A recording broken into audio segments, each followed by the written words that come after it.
I have 4 cups of cassava and 2 cups of brown sugar. And then 1 can of coconut milk. And then mix lang natin, guys.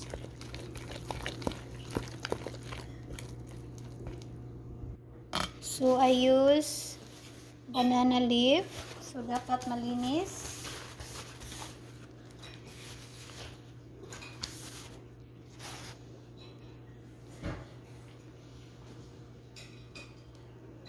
So 2 spoon, guys.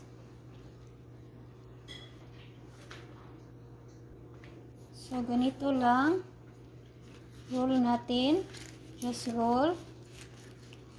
And fold. And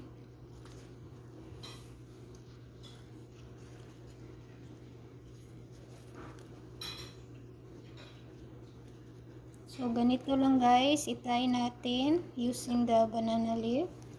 So both side i-fold natin.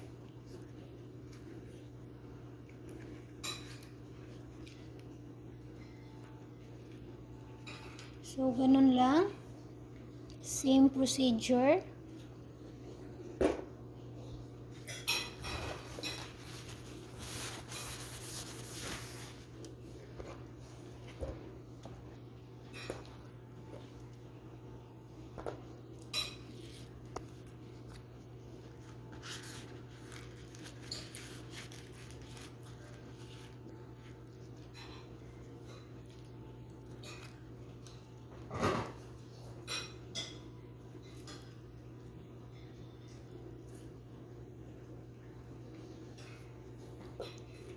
Right now, guys, the twins are eating, so that's why noise, guys.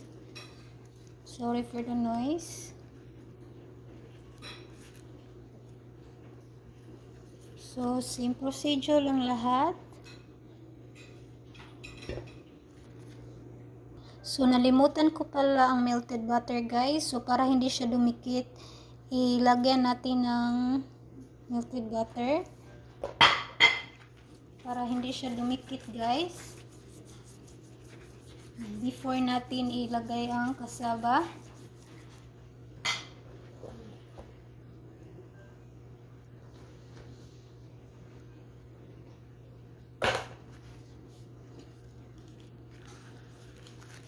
So yan ang tips ko para hindi siya didikit sa banana leaf.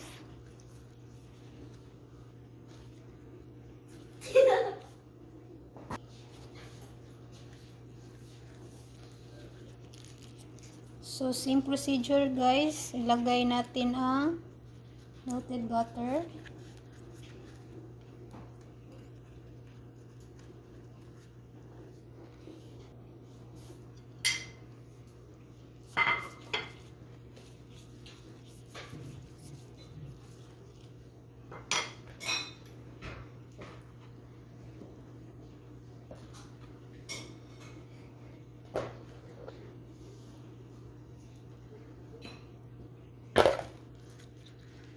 So same procedure, guys.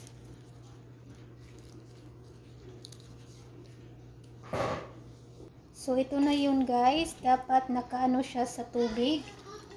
So 30 to 1 hour ang pag-steam nito, guys. So ito na yun, guys. Steam natin. Just low heat, medium heat.